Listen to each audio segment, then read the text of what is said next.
Halo teman-teman, di video kali ini kami akan membahas tentang materi aku dan lingkungan sekitarku. Oke, jadi topik pembahasan kita ada 4, yaitu denah rumahku, denah tempat tinggalku, kenampakan alam, dan juga kenampakan alam dan buatan. Pernahkah kalian mengunjungi tempat yang jauh? Agar kalian tidak tersesat, kalian bisa menggunakan peta dan denah. Denah adalah sebuah gambar yang menunjukkan letak suatu hal atau gambar rancangan suatu gedung atau bangunan. Gambar dari unsur-unsur alam dan atau buatan manusia yang berada di atas maupun di bawah permukaan bumi yang digambarkan pada suatu bidang datar dengan skala tertentu.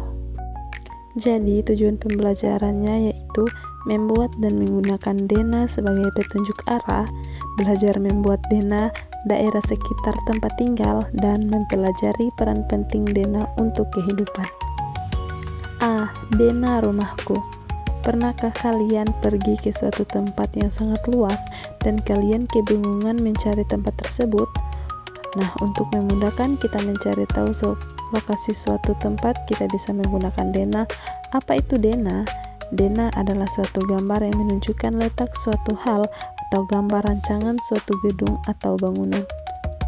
Berikut ini ada contoh gambar denah.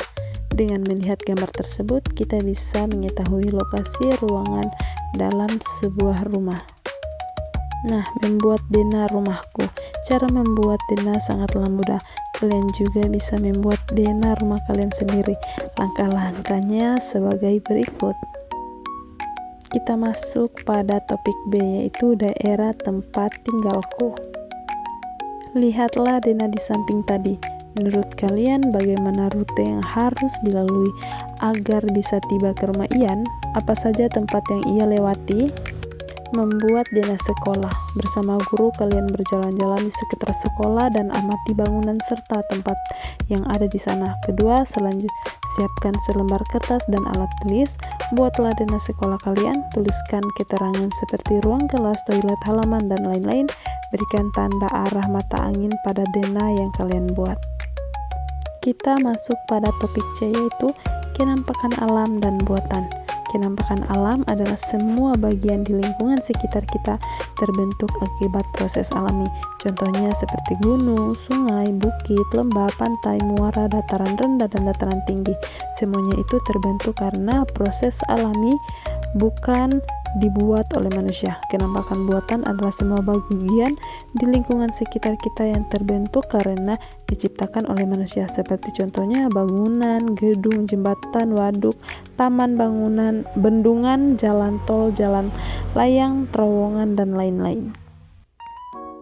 Kenampakan daratan. Kenampakan daratan adalah semua kenampakan alam yang bisa kami temui di darat dan tidak digenangi air. Ada gunung, bukit, lembah, daratan rendah, tanjung, dan pantai. Yang B, kenampakan perairan. Kenampakan perairan adalah daerah daratan yang digenangi air, contohnya seperti sungai, danau, rawa, teluk, selat, dan laut. Kenampakan alam dan kenampakan buatan adalah akan membentuk dan memudahkan kita mencari satu lokasi menggunakan denah. Dalam denah, keduanya digambarkan dengan menggunakan simbol. Nah, siapkah kalian mengerjakan soal?